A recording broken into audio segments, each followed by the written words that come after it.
My name is Angus McDougall, and my wife is Margaret Sullivan McDougall. She prefers to be called Maggie. I come from Scotland, and she comes from Ireland. Of course, that should have been my first hint that we weren't a good match, but dang, I fell head over heels for her the moment I saw her beautiful blonde hair, green eyes, and amazing body. We first met a decade ago when I had just left the army and started college with her. She was 18, and I was 22. I was studying culinary arts thanks to the GI Bill, while she was pursuing an accounting degree. Somehow we clicked, probably because she loved chocolate, and I dreamed of making all kinds of chocolate treats. My mom adored chocolate, and it was always in high demand. While most chocolate businesses thrive during Christmas, my shop stays busy year-round, especially during Valentine's Day, Easter, and even Independence Day. Valentine's Day rivals Christmas in terms of chocolate sales, and my shop does even better during that time. But I really dislike my first name, Angus. Seriously, Mom? Did you have to pick Angus? I go by Mac to everyone. Nobody calls me Angus, not even my wife. Well, except for my parents when they're mad at me. Otherwise, it's always Mac. Maggie had just informed me that we needed to have a serious conversation. Instantly, I felt uneasy, as every guy knows what those 4 words typically imply when said together. It's usually a precursor to bad news, like a breakup or divorce. So, with a sinking feeling, I took a seat and looked at her, sensing that my world was about to shatter. We'd been together for 10 years, happily married for 8 of those. Well, at least I had been happy. I assumed Maggie had been too. As I sat there, I pondered the possible reasons for her impending revelation. Was it about our bed life? Unlikely. We were intimate regularly, having marathon sessions 4 or 5 times a week, and she always seemed satisfied. Money problems? Doubtful. I had a 6-figure income, nearly $250,000 after all expenses, including payroll, taxes, and overhead. Financially, we were more than comfortable, earning close to $375,000 combined annually. Could it be that she no longer loved me? Not from my side. I loved her deeply. But had she stopped loving me somewhere along the way? Just a week ago, we were discussing starting a family. Interrupting my thoughts, she slid a dreaded manila envelope across the table. Maggie, please confirm this isn't what I suspect it is. I glanced at her, but her expression revealed nothing. I'm sorry, Mac, she said softly, her voice filled with regret. I should have talked to you sooner, but I want a divorce. Why? I asked, trying to keep my voice steady despite the turmoil inside me. It's complicated, she replied, avoiding my gaze. You found someone else, I stated more matter-of-factly than I felt. Surprisingly, I didn't explode in anger. Yes, she admitted, almost in a whisper. For how long? I inquired, my disbelief growing. God, what's happening to me? I should have been furious, pacing and shouting at her, but instead, I felt numb. 8 months, she confessed, her voice barely audible. 8 months, I echoed, trying to process the betrayal. You've been cheating on me for 8 months, and this is how I find out? I sighed, resigned. I guess you'll take everything in court. Since California doesn't favor alienation of affection, I don't have much recourse. No, Mac, she said softly, shaking her head. Your business is yours. The house is mine, inherited from my grandparents, but I'll give you a few days to move out. Once you've found your own place, I'll be asking for some minimal alimony until I marry again. It won't break the bank, though. I sighed heavily. Do I know him? I asked after a pause. If you lay a finger on him, you'll end up behind bars, she stated unnecessarily. I wanted to confront him, but risking my business wasn't worth it.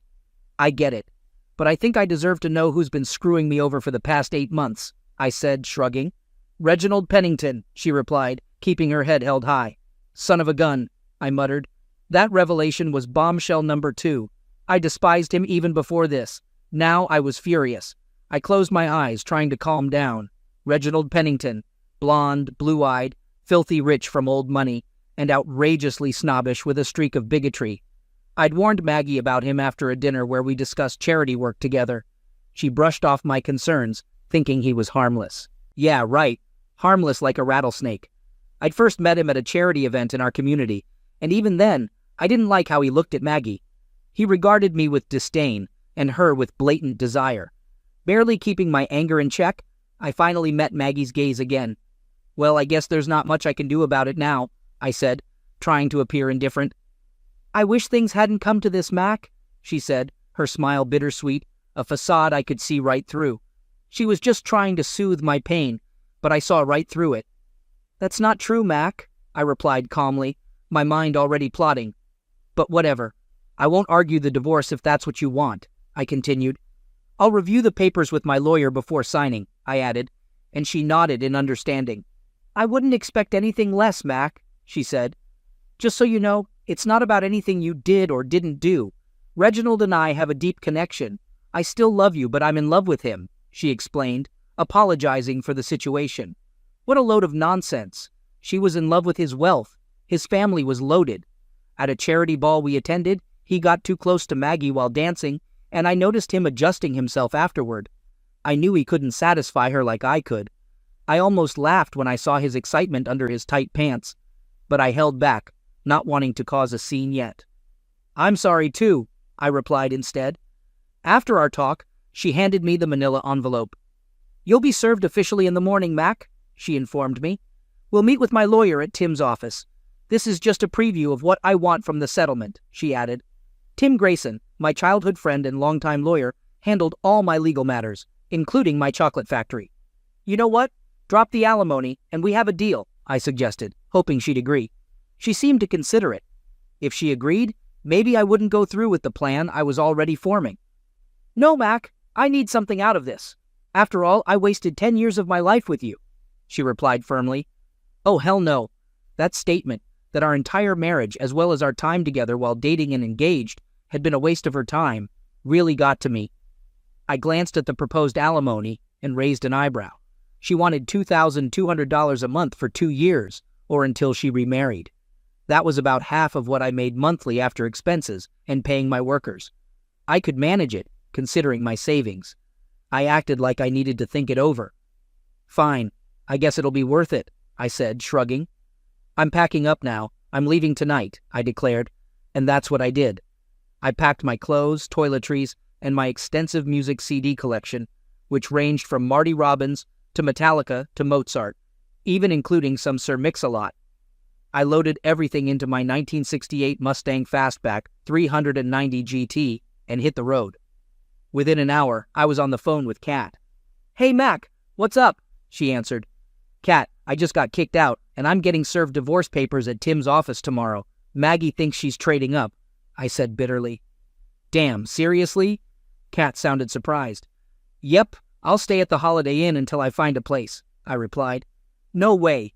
Get over to my place right now, Mr. Man," she insisted, in her no-nonsense way. "All right, yes, ma'am," I chuckled, unable to resist her command. "Good.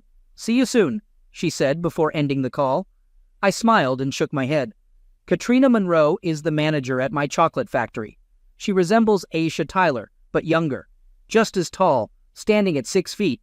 We all call her Kat, and she doesn't mind. Her boyfriend, Darius Jackson, plays guitar in a rock band, which makes him cool in my book. He's on a road trip now, and won't be back until next week. That gives me a few nights at Kat's place in her guest room until he returns. Heck, Darius is cool with me, so I might stay longer. But no, I need to find my own place. I could probably buy a house outright with what I have in the bank, but the community property split hasn't happened yet. Darn, I'll likely have to rent an apartment for a while before I can afford my own house again. My thoughts are interrupted as I realize I'm near Kat's place. Her boyfriend only stays there sometimes, but he's been pushing her to move in with him in L.A. Kat won't budge yet, though. She wants a full commitment from him first, like a ring-on-finger commitment. So here I am, 32 years old, still in good shape, already a millionaire, but dumped and wiped out by the woman I married, my soon-to-be ex-wife, the cheating gold digger. I pull into Kat's driveway and park next to her little Ford Fusion. That car looks tiny compared to my Bullet. I smirk as I rev the engine one more time before shutting down the big V8. As I open the trunk and grab my suitcase, Kat comes out wearing Daisy Dukes and a tank top. I catch my breath as I admire her full breasts straining against the tank top, her long silky legs, and her gorgeous round behind. I quickly push those thoughts aside. Closing the trunk, I walk towards Kat, who let me in without saying a word. The expression on her face showed disbelief mixed with other emotions. I think I was still in shock at that moment. Yes, shock was the only thing keeping me going. But as soon as I stepped inside, I dropped the suitcase and fell to my knees. The weight of what had happened finally hit me.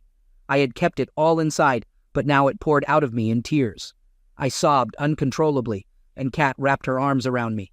Her presence kept me anchored, preventing me from completely withdrawing into myself. "Shh, it's okay now.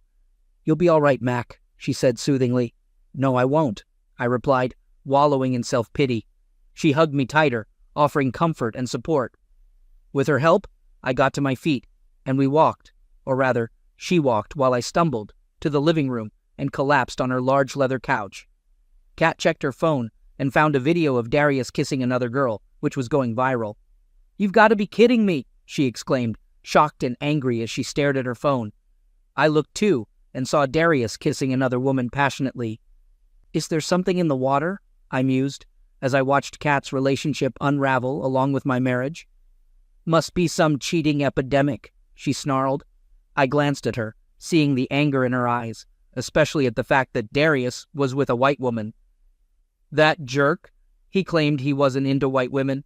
I listened to Kat vent about him for about 20 minutes. Then she looked at me and started crying herself. I returned the favor from earlier, holding her as she let it all out. When she finished crying, she looked at me with tired red eyes that looked a lot like mine. "Look at us, huh? 2 peas in a pod," she said with a sad laugh, and I smiled as a few tears rolled down my face too. "Well, at least Maggie did it to me in private," I shrugged. "That jerk did it on national television." "I'm so sorry, Kat," I said. "Not your fault, buddy," she replied, hugging me tightly, then reaching for her cell phone. "Excuse me while I call that cheater and give him a piece of my mind." "No problem," I nodded as she pressed his speed dial button. "Hey, Darius. Yeah, we saw the video. Mac came over since his cheating wife is divorcing him and kicked him out. No, he's going to be staying with me for a few days, just until he can find his own place. No, and that brings me to why I'm calling you. I saw you fooling around with that woman." She paused and listened for a few seconds, rolling her eyes. She silently signaled me to listen in as she put it on speakerphone. "But baby, I'm just having fun. You know I have needs. She doesn't mean anything to me. I just need some action on the side while I'm on the road. You understand?" he whined and pleaded. That idiot didn't deserve to be in the band anymore, as far as I was concerned. "Well, Darius, we're through now," she said firmly. "I'll have your stuff sent back to your place in L.A. I don't want any contact with you, got it?"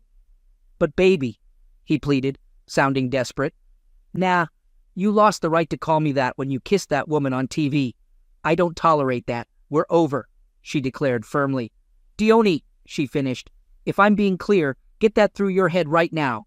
Goodbye, Darius. I hope she was worth it." Before he could say more, Kat ended the call and blocked his number. She looked at me with a defiant smirk. "Well, that settles it. 0 tolerance." I nodded. "Agreed, Kat. Cheaters don't deserve second chances." "So, what's she asking for in the divorce? Don't tell me she's trying to take you for everything you've got. I swear I'll knock some sense into her." Kat always had a way with words, and I found myself grinning at her remark. Oddly enough, no, she's asking for $2,200 a month in alimony, probably so I won't stand in the way of her remarrying ASAP. But aside from that, the settlement she's proposing is pretty fair, I replied with a shrug. I had cried enough, and had reached the acceptance stage of the divorce process. Well, acceptance was a bit far off. I wanted revenge, and now that I was thinking clearly, my plan was forming in my head. It would depend on a few factors like who was catering their wedding. But the more I thought about it, the more satisfying it seemed. "So, she's serious about this guy? Did she tell you who it is?" Kat inquired. "Yeah, and you won't believe it. It's Reginald Pennington," I said with a smirk. Kat's eyes widened. "Damn, I never would have thought Maggie was after money." "Me neither until now. Seems like she fooled everyone," I shrugged. "Her parents never approved of me, so I'm pretty sure they influenced her decision, at least a bit. I was never good enough for their precious daughter." "All right, I gotta admit, I let my bitterness slip out for a moment there. Well, damn, Em, you caught me. I can see you're cooking up something, Mac. What's on your mind?" Kat always had a knack for sensing when I was deep in thought. She witnessed it plenty at work whenever I had to troubleshoot an issue in the shop or factory. I'm thinking revenge on a grand scale. I grinned calmly as I confided in her. Just trust me, it'll leave a lasting mark on them. Okay, I'm almost afraid to ask, but what's your plan so far? Kat was now chuckling. I laid out the basics for her, and she burst into laughter. You're one crazy dude, she giggled, tears streaming down her face. All right, let's figure out how to pull this off. And so we did. We stayed up, sipping beers and strategizing for when the wedding would happen. Considering I wasn't contesting the divorce, we estimated they'd tie the knot within 3 months, maybe 6 at most. We'd be prepared, and if I could maintain civility with Maggie, and yes, even Reginald, I might score an invite without crashing the party. By the time I settled my suitcase and bag in the guest room, it was well past midnight. I told Kat I'd be late to the shop since I had to see Tim to sign the divorce papers in the morning, and she understood. She assured me she'd hold down the fort until I arrived, or I could take the day off if needed. I slept really well last night. Maybe it was the beer we drank, just enough to relax. Or maybe it was the devious plan I came up with to make Reginald regret and Maggie's wedding unforgettable. Either way, I was pleased with our scheme. I was up early with a grin on my face. The smell of bacon and eggs cooking on the stove greeted me, waking me up even more. Kat had a fresh pot of coffee brewing too, which was even better. I couldn't recall the last time Maggie cooked me breakfast, but here was Kat doing it, and we were just roommates for now. After a shower, I threw on a t-shirt and jeans since I didn't feel like going into the shop after meeting Tim. I joined Kat in the kitchen. Morning, Kat, I greeted her with a smile as I sat down at her kitchen counter. Good morning, sunshine, she replied with a bright smile. You're looking a lot better this morning than when you showed up last night. Thanks to you and beer, I said, giving her a nod which earned me a laugh. Kat's laughter is contagious, so I couldn't help but laugh along. Here's some eggs and bacon for you, hun. Are you heading to work after seeing Tim? She placed a plate of food and a coffee mug in front of me. Thanks, Kat. Nah, I think I'll take the day off. I'm not sure how I'll feel after meeting Maggie and her lawyer to sign the papers. I shrugged. But hey, I'll take you out for lunch later and fill you in on what went down. Kat nodded. You better, Mac. Damn, I'm glad I'm not going with you, she chuckled. If I ever ran into that woman, I'd be tempted to give her a good smack. That's why I appreciate you so much, sweetheart. I flashed a grin. You're the most trustworthy person I know. Ah, I love you too, boss, she said with a sweet smile as I got up and hugged her. Kat was shorter than me, so she fit snugly against me as we shared a comforting embrace. Hey, both our exes were cheating. It's good to see you're holding up too, I remarked, as I squeezed her gently before letting go. Thankfully, they weren't cheating with each other. That would have been too cliché, I added, and she let out a snort of laughter, which made me chuckle. You're spot on, Mac. A big coincidence indeed, which makes that cheating epidemic theory sound even more plausible. Ah, you and your conspiracy theories, I teased, rolling my eyes but giving her a friendly smile. Hey, the truth is out there, I said with a smirk, and Kat gave me a playful, spooky look. After we tidied up and loaded the dishwasher, she handed me a spare key to her place. This was meant for Darius, but I think you might need it more right now, she said with a smile. Thanks, Kat, I said gratefully, kissing her cheek and hugging her tightly. But don't worry, I'll find my own spot in a few days and I'll be out of your hair. No rush, Mac. I'd rather have you around where I can keep an eye on you than out there on your own. I've seen how tough it was for my dad when my mom left. I'm not letting you go through that alone, she said earnestly. All right, Mom, I teased, and she playfully swatted my shoulder with a smirk. I'd heard about what went down with her mom, who struggled with mental health issues. While she didn't cheat on Kat's dad, her personality problems and mental health struggles led to alcohol obsession and eventually their divorce. I didn't know all the specifics, but it wasn't as messy as my own situation. However, her dad took it pretty hard. To give you some context on our friendship, Kat and I have known each other for 20 years now. She's 2 years older than me and kind of looked out for me when we were kids. Back then, I was smaller than the other boys and often got picked on. Kat, being taller and stronger than most, stood up for me, and nobody dared to mess with her. But she didn't just react to situations. She also taught me how to stand up for myself and fight back when necessary. She learned to take care of herself early on. By the time we were teenagers, I had finally grown enough to be slightly taller than her. Just barely, though. I hit my last growth spurt during sophomore year of high school, while Kat had already stopped growing. She's 6 feet tall and I'm 6 feet 1 inch, and we've been that way ever since. We've both filled out since our skinny days, but we're still in good shape. She was a hurdler on the track team, and I played baseball. While Kat was skilled enough to earn a scholarship to USC, I didn't make the cut for a baseball scholarship. So I ended up joining the Army and later used my GI Bill benefits to pursue higher education. When I opened the chocolate shop before marrying Maggie, Ken applied for the manager position. With her MBA, I hired her quickly. In the beginning, I couldn't pay her much, but once our reputation grew, business boomed. With a great team, Kat stood out as the best. After a year, I left her in charge for our delayed honeymoon. She kept things running smoothly, and by the end of the first year, we were on track to pay off the bank loan and give everyone a raise. By the third year, the shop expanded into a small factory with a kitchen. We secured contracts for cocoa beans and introduced exotic blends. By our fifth year, we were filling special candy orders across California, but I refused to franchise. Despite lucrative offers to buy the company, my employees and I declined. They preferred working for me, so I kept it small with 20 employees, focusing on enjoying our work while making money. This decision didn't sit well with Maggie's father, who wanted to expand the business. Politely but firmly, I rejected his proposal, expressing my desire to maintain a family-like atmosphere. He criticized my decision, insisting expansion was the only path to big profits. I defended my stance, emphasizing that I was already making good money and didn't want to become greedy like him.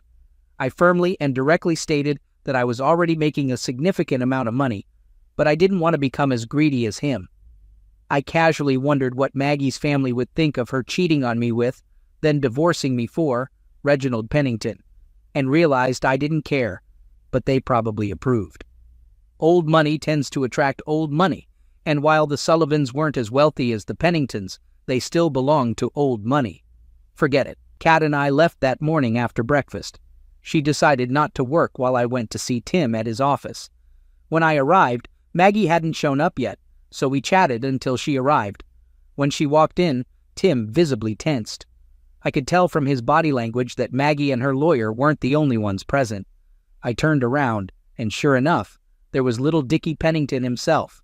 At that moment, I wanted nothing more than to wipe the self-satisfied smirk off his face.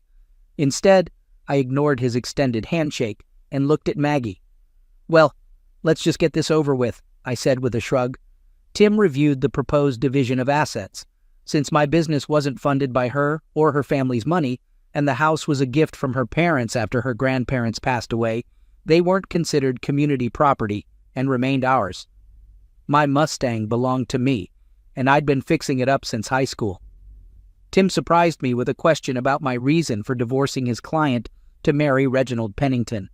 It caught Maggie off guard, and she hesitated to answer. Tim pressed for a straightforward response. Maggie's lawyer, a wannabe in all red, whispered something to her, and she softly admitted to the plan, looking ashamed.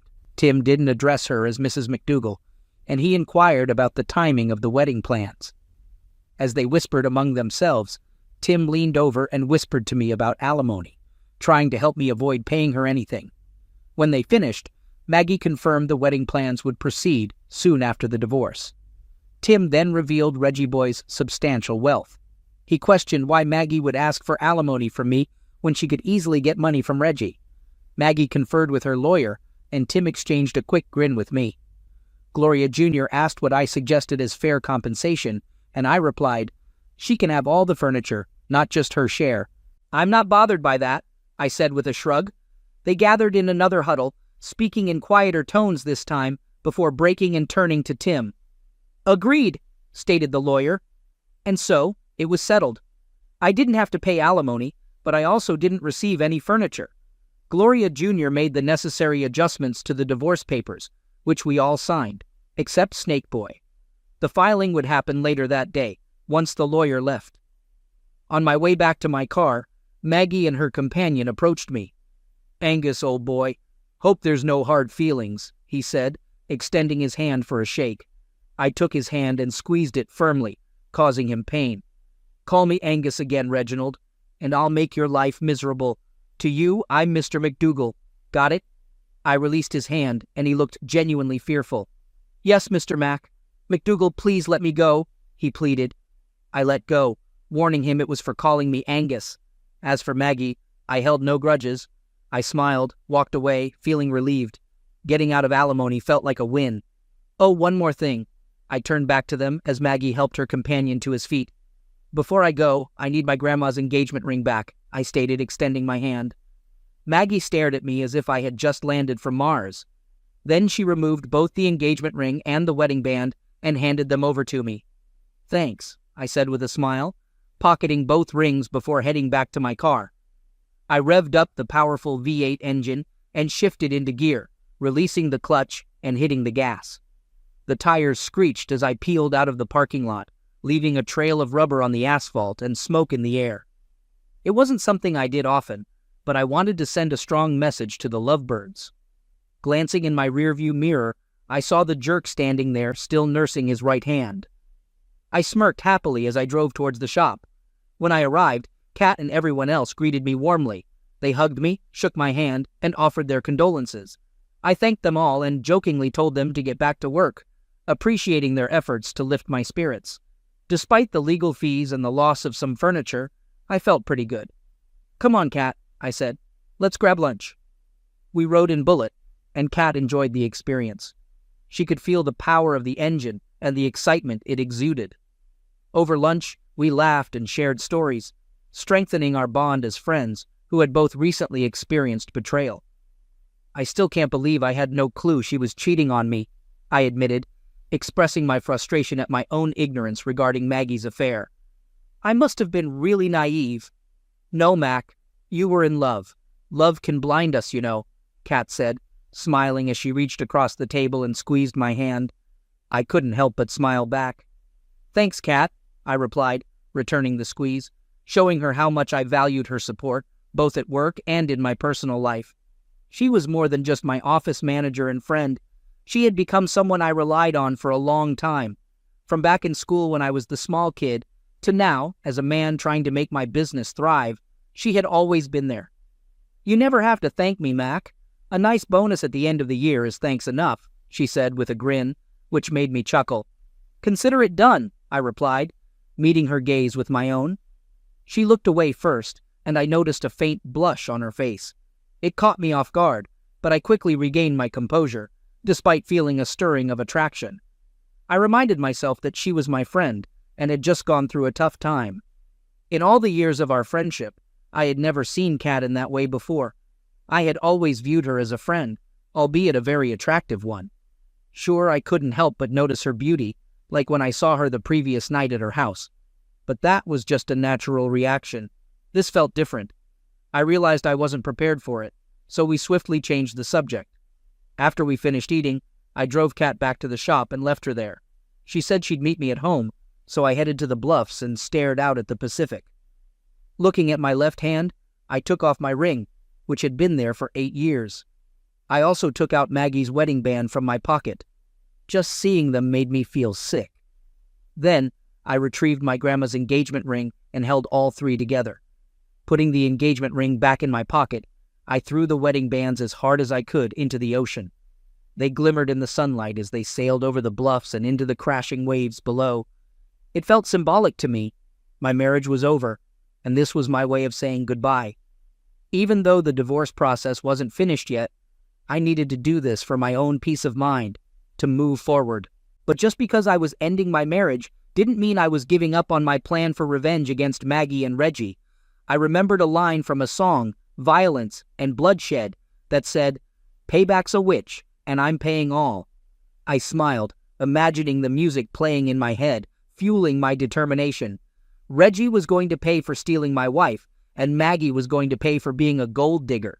Some might call me vindictive or old-fashioned, but to them I say, to hell with you.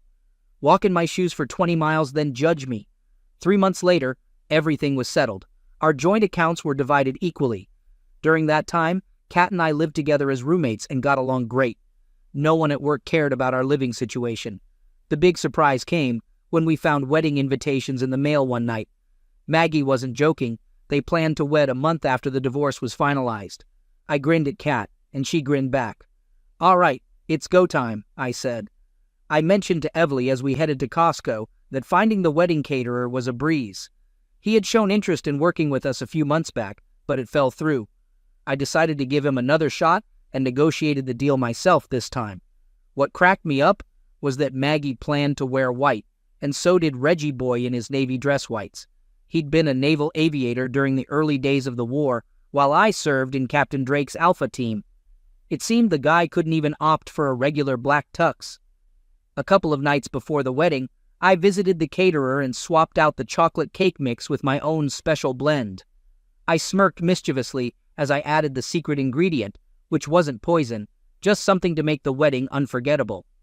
My actions might resemble a high school prank, but I needed to get even after being blindsided with divorce papers. Though Maggie had been relatively fair in the divorce, I was left with a broken heart, and they were going to pay for it. I kept Kat informed, and she laughed when I told her about Operation Mudflap. The invitation included the reception, where the real fun would begin. On the wedding morning, Kat and I showered separately, but simultaneously. Though we had grown closer over the past months, we were cautious about complicating our friendship. I was relieved when I saw her in a stunning emerald green dress that highlighted her curves perfectly. The fabric seemed to embrace her, unwilling to let go. Her hair was styled in a shoulder-length cut that framed her beautiful face just right. Her full, lush lips were painted in a seductive shade of red, and her green eyeshadow perfectly matched her dress. She wore 1-inch pumps, which made her the same height as me. Her toned calves were visible, and the dress showcased them nicely. Her ample bust was barely contained by the top of her dress, and as she spun around, I caught a glimpse of her caramel-colored back. "Wow, you look stunning," I managed to say finally. She flashed a perfect smile. "Thanks, Mac. You're looking pretty sharp yourself." I felt myself blush at the compliment. "Thanks, Kat," I replied, as we headed out the door. We drove to the church, and ironically, Billy Idol's White Wedding was playing on the radio. As Bullet pulled into the parking lot, all eyes turned to us, announcing our arrival. Everyone at the wedding, except for us, seemed to be from old money. This was shaping up to be even more entertaining than I had expected. We showed our invitations to the guy at the door, though calling him a bouncer might be too generous. He seemed to be one of Reggie Boy's security guys, accompanying him to public events. It seemed the Penningtons had made some enemies over the years with their business practices, hence the need for security. That didn't surprise me one bit. Reggie Boy's family had a reputation for their do unto others before they do it to you approach. Their version of the golden rule might as well be, he who has the gold makes the rules. And judging by the disdainful looks Kat and I were receiving from the elitist crowd, I felt even more confident about what was going to go down today. As we took our seats in the pew, I leaned over and whispered in Kat's ear, "Make sure to steer clear of any chocolate treats at the reception." She let out a soft laugh at that and quickly kissed me on the cheek. The ceremony dragged on, typical Catholic wedding stuff. I struggled to stay awake several times, but it wasn't a big deal. Reggie did look pretty sharp in his Navy uniform, though, another reason to despise the guy. He used to be in the Navy before joining his family's business. His Annapolis-class ring sparkled as he awaited Maggie's entrance. Then, as the wedding march started playing, she made her way down the aisle with her snobbish father. I remembered our own wedding, and how her father had glared at me the whole time. Now, though, he was grinning proudly, happy that his daughter was marrying into a suitable family. I wanted to punch the guy in the face, but I held back. I knew I'd get my revenge at the reception, and so it went.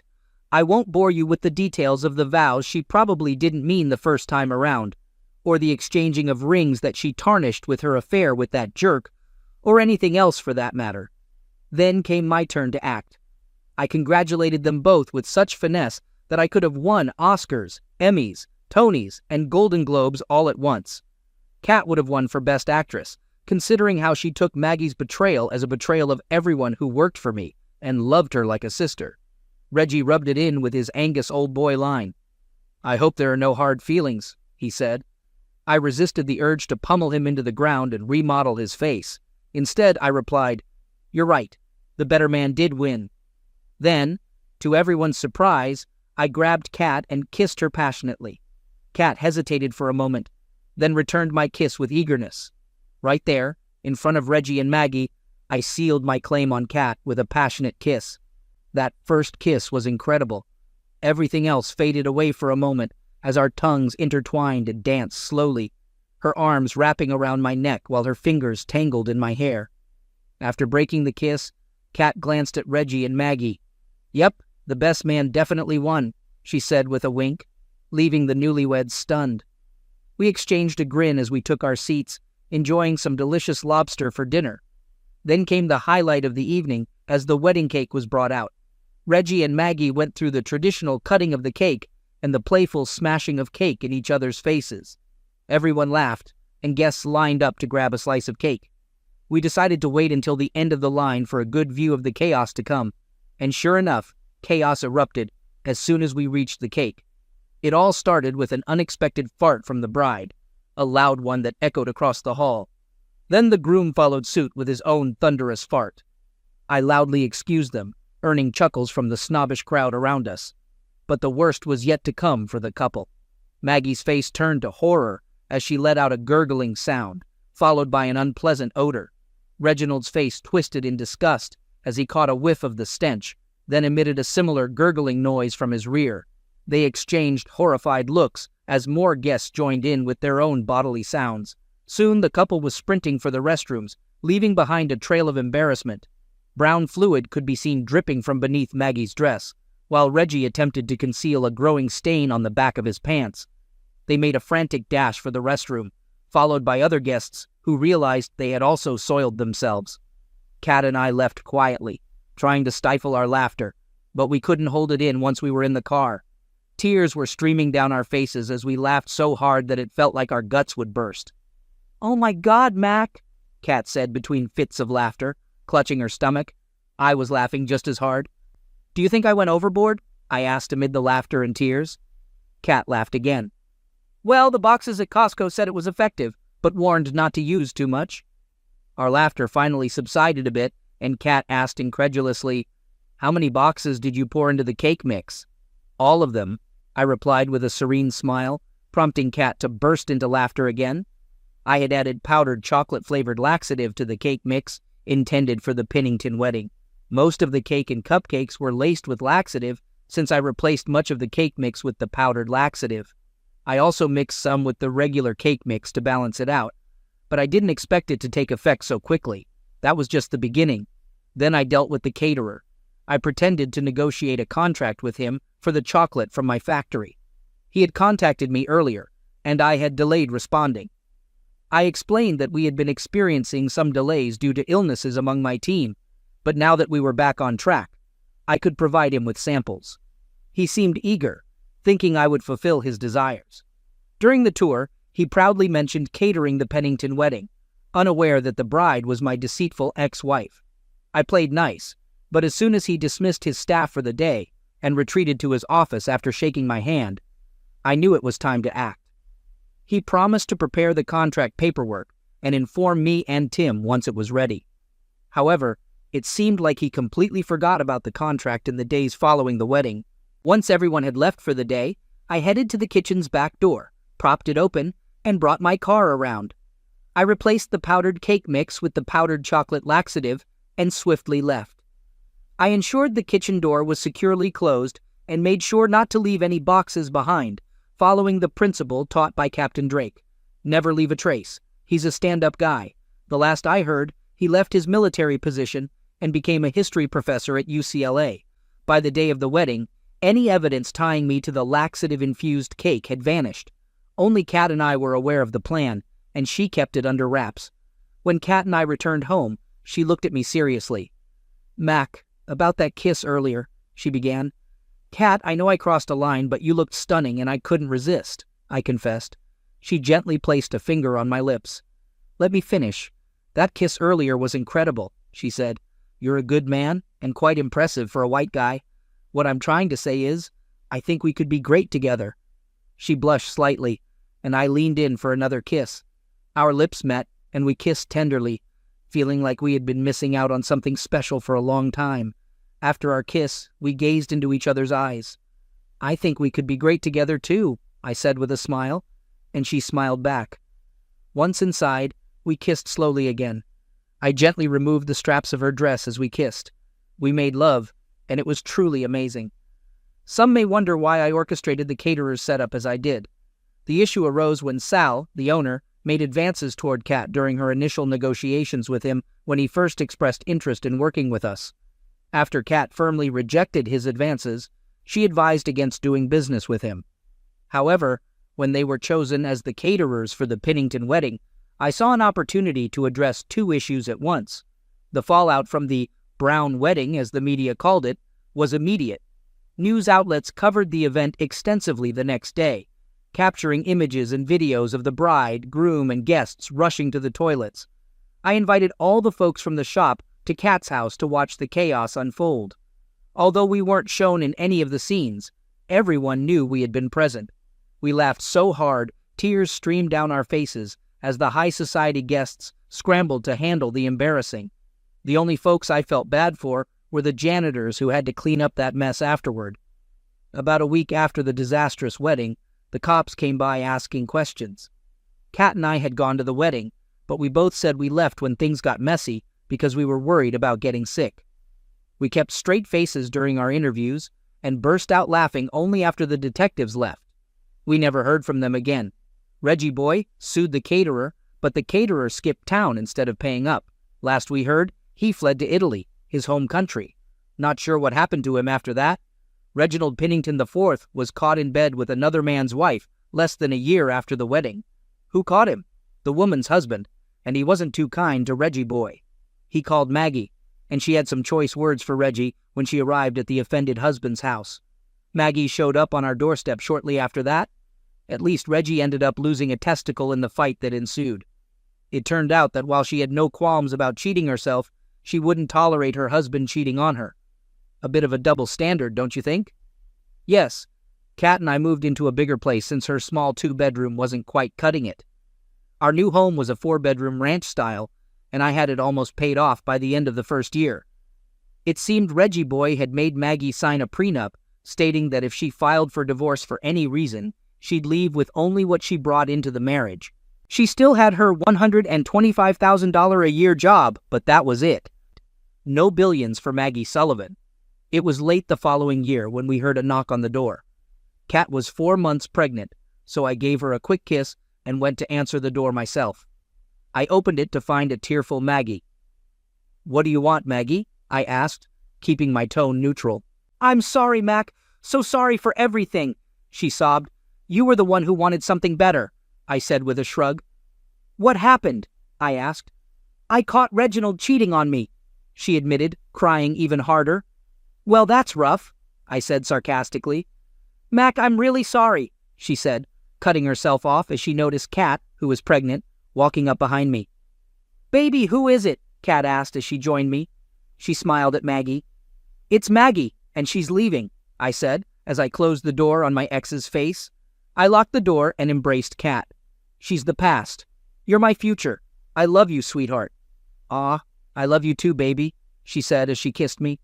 Kat and I eloped shortly after finding out she was pregnant. It was a small civil ceremony, her idea, and we became husband and wife. She's still my manager at the shop, and she's still one of my best friends. I love my wife.